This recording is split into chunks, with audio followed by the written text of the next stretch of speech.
Olá, pessoal! Mais uma vez aqui estamos no canal Incompletudes.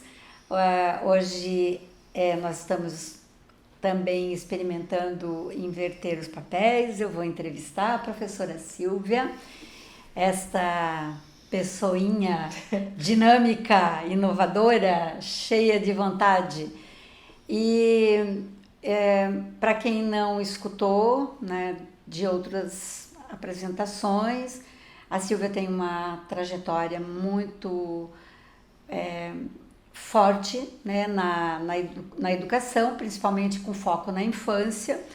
Trabalhou e trabalha ainda como professora no curso de artes visuais, no curso de pedagogia, no curso de mestrado, né, recente, há uns 5 anos, acho. Mais, já. Mais? Nem vamos contar o tempo. Então, bastante tempo. Isso. E claro que ela, para conseguir estar em todos esses espaços na academia, ela transitou por todos os trâmites normais de uma academia, que é fazer o mestrado, o doutorado. Ela fez o pós-doutorado em Portugal e ela, apesar, né, de todas essas trajetórias, vamos dizer assim, mais acadêmicas, né? Claro, dentro dos princípios acadêmicos, eu vejo na Silvia uma forte tendência a inovações, né? Ela sempre tem uma capacidade, vamos dizer assim, de romper com alguns comportamentos mais estruturados, vamos dizer assim, e tem uma capacidade grande de se lançar nas inovações. Então, o que eu quero perguntar hoje para você, Silvia, Lá vem.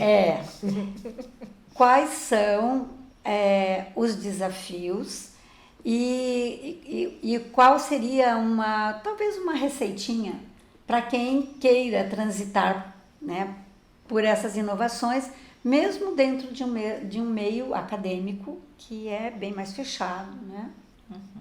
Como é que o que você faz aí internamente? Como é que você se abastece, vamos dizer assim, para enfrentar isso? Eu penso que isso vem com a experiência nossa enquanto alunas também, né? Então, eu já fui uma aluna, entre parênteses, rebelde, né? Curiosa, rompia sempre com algumas regras estabelecidas, isso na graduação, depois na especialização, aí no mestrado, no doutorado mais ainda, depois lá em Portugal, que eu fiz grandes amigos em Portugal, Palmira, Morgado, Manuel, que me acolheram muito bem. E eu penso também que eu estou rodeada de pessoas que me dão esse espaço para fazer coisas, né? Que às vezes são consideradas diferentes, não sei, mas tá certo que eu vou empurrando um pouco, mas se não tem esse acolhimento do contexto em que a gente está, também as coisas não acontecem. E eu tentei trazer isso para minha vida profissional, aliás, desde a época de bolsista, né? Então, é inacreditável, mas assim, eu fui secretária da Academia de Letras, secretária mesmo, né? Não era computador, era datilografada. Né? Então, eu ficava ouvindo as reuniões do pessoal, falando dos livros e tal. Isso também, eu acho que esse repertório abriu muito. Depois eu trabalhei em serviço social, então eu ia nas empresas com uma outra bolsista buscar empregos para os meninos de risco que tinham problemas e tal. E isso foi encorajando o discurso, né? Porque eu era muito tímida, ninguém acredita, mas eu era bem tímida, na infância, na adolescência, eu era muito tímida. E eu tinha que enfrentar, né, os diretores e tudo, e, e levar essa fala da importância de dar um emprego, de oferecer uma oportunidade para um menino, uma menina, tá.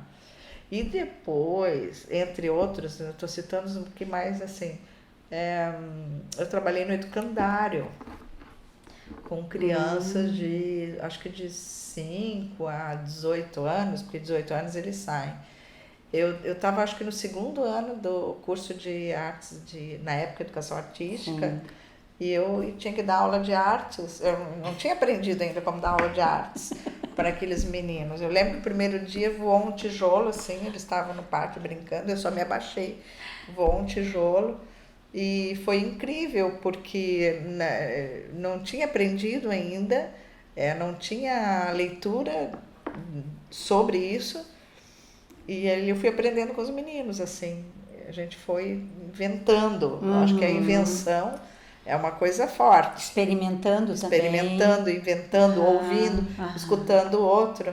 Então foi uma experiência muito rica. Eu fiquei acho que uns 2 anos, ou mais ou menos, né, com os meninos ali, eu aprendi muito.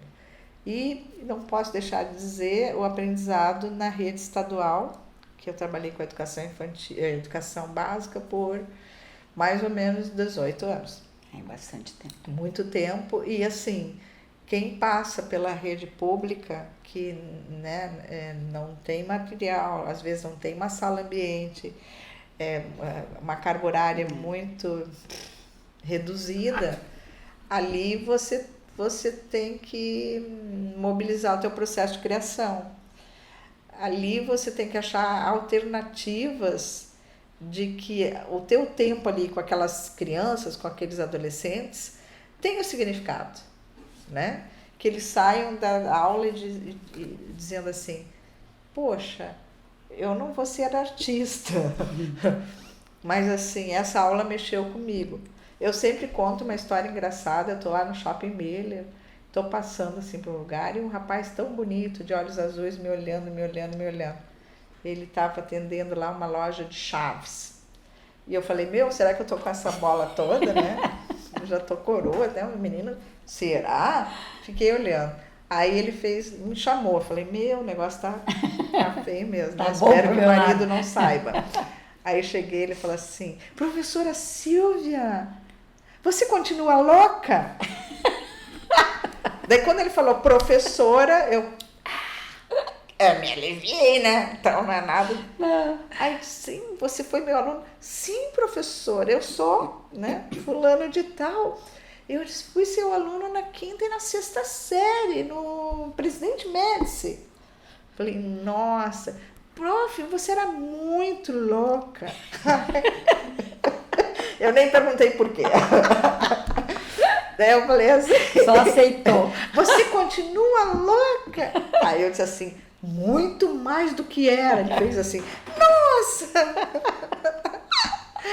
Então, assim, eu acho que é um pouco isso, assim, você ousar, né? Isso. Você ousar nas coisas que você nunca fez, fazer... pensando assim, se deu certo, se não deu certo, a gente faz de novo de uma outra forma. Correndo riscos, né? Ter coragem. Total. Então, assim, essa experiência com esse ex-aluno, assim, foi uma coisa muito interessante. Porque, claro que você não vai tocar na alma de todos, mas você afeta alguns, né? E que bom que esse teu tempo é válido. E na academia é um pouco mais problemático. Mais difícil de Mais tocar difícil, né? Eu acho que a receptividade não é tão grande, é um pouco menor. Nos cursos de graduação, eu e você, acho que a gente fez muita loucurada, né? A gente inventou muitas coisas. Houve quem entendesse e houve quem não entendesse. Aí quem não entendeu, o problema é de quem não entendeu. Depois de 60 é assim, né? Você também passou de 60. A gente não está preocupada. Não estou mais tão preocupada, né? Então, se alguém não gostou, o problema é de quem não gostou. Se alguém não entendeu, o problema é de quem não entendeu. A gente vai fazendo. Verdade. Então, nos cursos de graduação, já tem mais resistência do que a educação básica. E nos programas de pós-graduação é um pouco maior ainda, vai aumentando. Aumentando a né? dificuldade. Mas eu acredito que hoje em dia os meus colegas já me veem diferente. Já né? respeitam. Me respeitam e me veem diferente, porque quando você entra, tem uma outra experiência interessante que eu fui convidada para uma palestra na área do direito. E quando eu fui me apresentar, que eu era professor, a minha formação era artes, sabe quando dá aqui assim, câmara lenta, todos aquelas pessoas do direito, como quem diz assim, uma mulher das artes vem falar sobre gestão para nós? Como assim? E aí quando você começa a falar, né, com consistência, fundamentada, né? Você não inventa as coisas do nada. As pessoas ficam admiradas, porque, grosso modo, se pensa que quem está na área das artes é aquele que não tinha mais outra opção. O louco. É aquele que, quando você se apresenta, faço artes, que bacana o seu hobby, mas qual é a sua profissão? Mais ou menos isso. Então, há uma resistência ainda, claro que já avançamos muito, mas há uma resistência. Eu não estou nem aí com a resistência também, vou ser bem sincera. Eu vou fazendo. Tanto que as apresentações das pesquisas dos meus orientandos de mestrado é com performance. Tem bastante inovação. Com projeções de vídeo, com exposições, sempre tem uma coisa diferente, né? Uma coisa que faça sentido para eles. E que faça sentido para mim, porque eu estou junto com eles, né? E eu acho que é isso. Eu já fui em algumas bancas em que o pesquisador veio com propostas diferentes e foi basicamente rejeitado, e aí a gente briga e diz não, né? Então, eu penso que avançamos, mas precisamos avançar muito mais. É preciso mais coragem. A dica, é tão difícil de dizer dica, porque cada um tem uma experiência muito subjetiva e pessoal. Mas acho importante. Mas eu acho que a dica mais importante que a gente pode dar é assim, seja você mesmo. Não invente moda de alguém que você não é. Sim. Seja você mesmo. Se vocês forem lá na minha casa, eu sou assim. Se vocês me verem na sala de aula, eu sou assim. No corredor, eu sou assim. Então, assim, seja você mesmo e vá lapidando quem você é. Porque nós somos cheios de defeitos. Então, ter a humildade, né? Ter a capacidade de se perceber. De refinar aquilo que você é. Que não é assim, eu sou assim, me aceite assim. Não. Né? Ter a ousadia de mudar de ideia, gente. Sim, porque admitir quando não tá... Errou. Quando não deu certo. Quando não deu certo, não deu certo. Se errou. Né? Se magoou alguém, vai lá e... Não precisa dizer desculpa, mas dá um jeito de se aproximar. E, Silvia, uma coisa importante nessa tua fala, que eu acho que era importante reforçar, né? Que essas, entre aspas, loucuras, né, que a gente faz e que outras pessoas fazem pelo mundo afora e cada um faz aquilo que consegue, né, que seja fundamentada, né? Sim.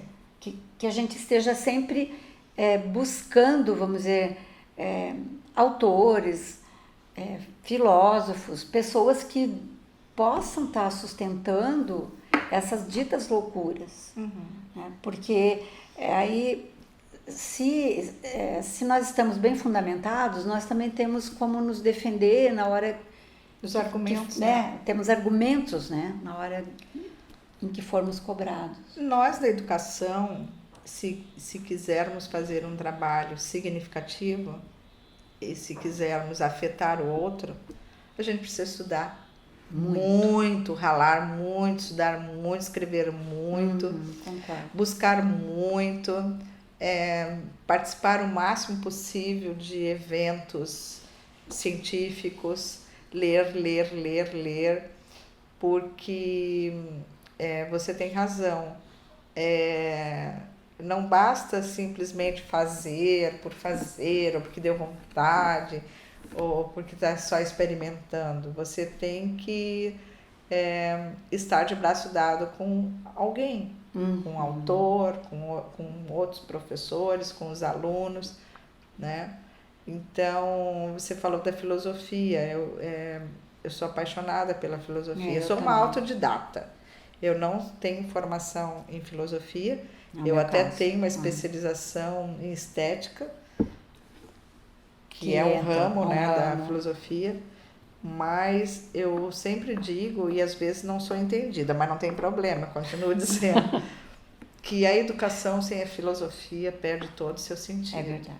Então é preciso, sim, estudar os filósofos, os clássicos, os contemporâneos, para que a gente faça uma educação melhor. Para que a gente se eduque também. Porque a filosofia, eu tenho um filósofo que a gente gosta muito, né? O Nupaê é apaixonado por ele, que é o Deleuze. O Deleuze tem um livro, depois eu passo para o Guilherme colocar, que se chama O que é Filosofia, dele, do Guattari. E resumidamente, o que ele entende por filosofia, a filosofia não reflete o que acontece. A filosofia tem a função, se existe uma função, de criar conceitos. E eu sempre digo isso. E provocar mudanças. E provocar também, mudanças, e romper com paradigmas e tal e tal. E eu sempre digo, né, principalmente para os acadêmicos de pós-graduação. Não adianta vocês ficarem retalhando, cola aqui, cola lá, o autor disse isso, o autor disse aquilo.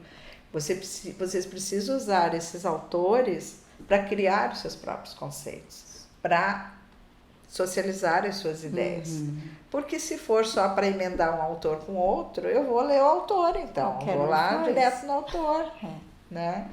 Então, eu penso que essas loucuras que a gente fala, ela está relacionada muito com a invenção, com a coragem, né? Com a escuta, sim, com a percepção, com a intuição, que a gente usa muito pouco. Com a intenção também. Com a intenção, com a imaginação, sim, e com os processos de criação, que não são méritos só do artista. Todos nós temos capacidade de criar. Claro.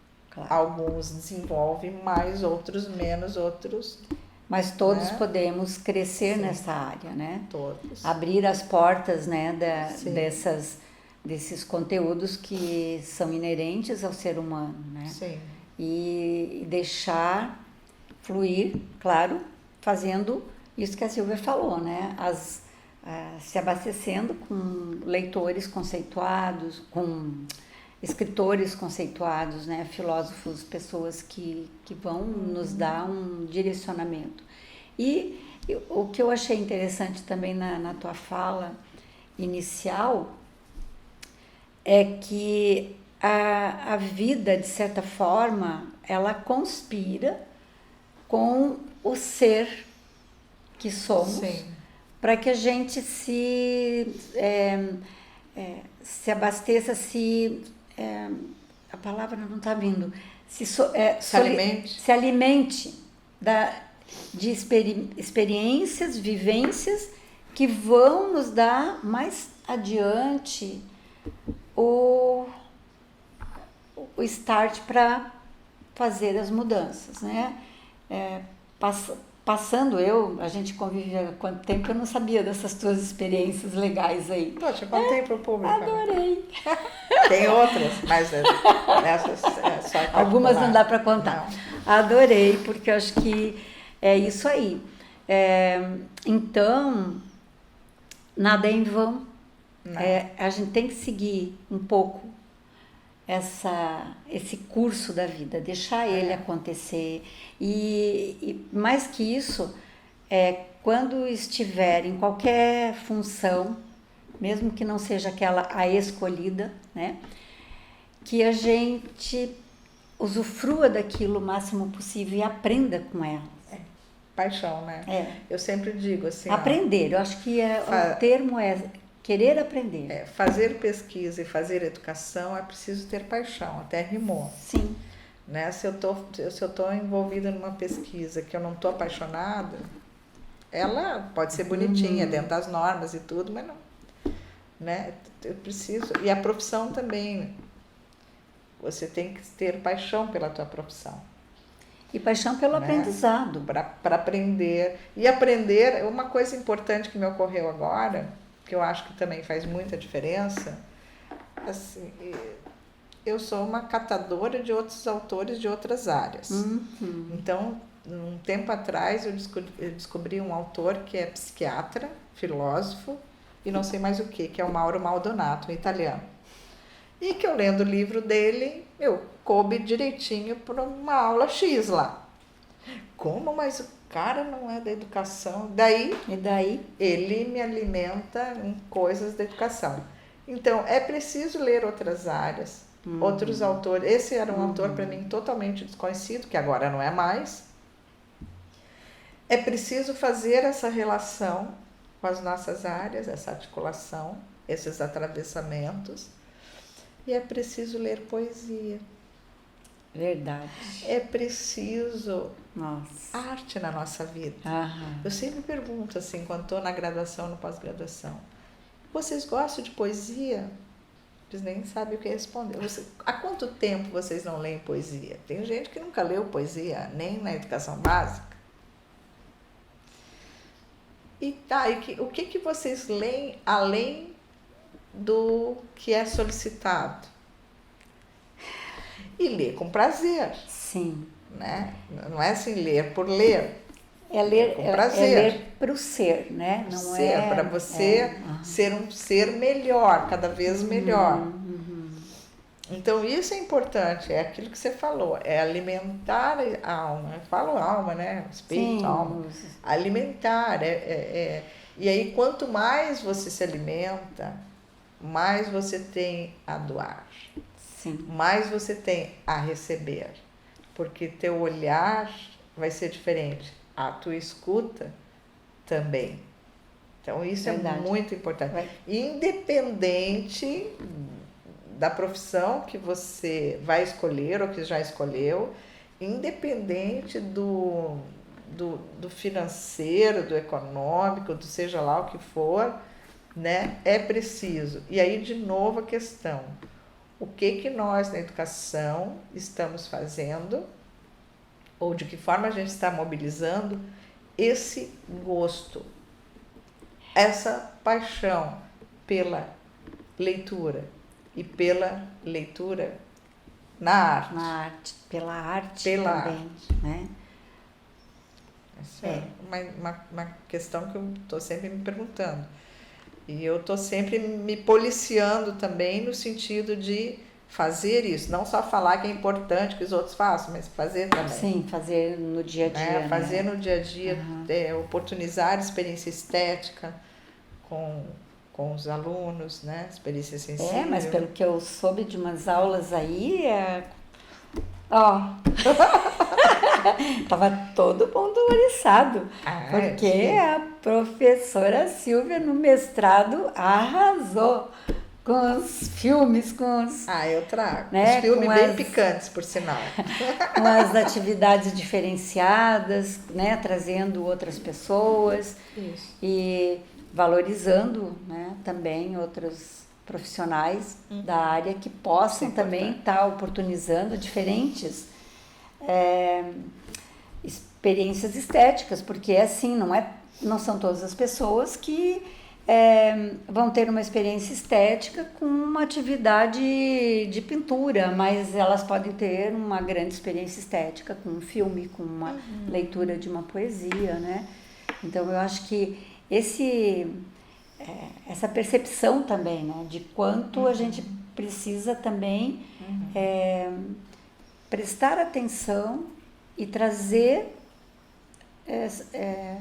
atividades e possibilidades de experiências diferenciadas. Sim. Acho que é isso. Acho que hoje a gente pode encerrar não esqueçam, né, de participar do canal, de se inscrever aí no canal, nossos likes, compartilhar e divulgar, enfim, as ideias. E se não gostou de alguma coisa ou se tem alguma proposta, estamos abertos a receber. E em 2020 tem surpresas por aí. Estamos preparando uma formação online. É verdade. Então, fiquem atentos, que assim que tudo estiver preparado, a gente vai divulgar aqui no canal Incompletudes. Ok?